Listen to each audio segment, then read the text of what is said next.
that's the literal birth of PDT, is that attitude. It was literally affecting the economy because everyone was just pumping their money in worse than the casino. They're just, oh, I can't do this, I gotta go. So they did that to slow people down. So I think their intentions were good, but it's kind of back and forth. Like, if you can't make money with 3 trades, what makes you think you can make money with 300? Like, you have to, like Steve said, that discipline is going to be hard. But kind of like what I was going to bring up with Darren, focus on the trade.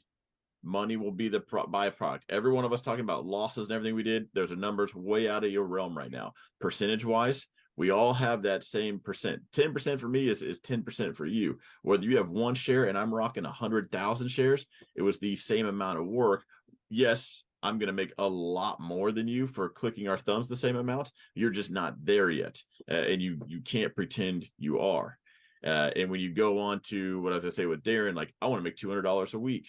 Like, that's cool. But now you're focused on a number that doesn't even matter. Put your focus on the charts and the trade setup and let that money come to it. If you want to make $200 a week, there's strategies for it. I could I could buy 1 million shares right now of something and watch it just move nothing, 2 cents and kill it. Or I could spend a whole lot less on something more leverage and it has to make a run and make the same. There's multiple avenues in this, and it's always the scale. You will not take it without moving the other one. So if you want safety or security, it's not going to pay that much. High risk, high reward often is the risk side if your execution sucks.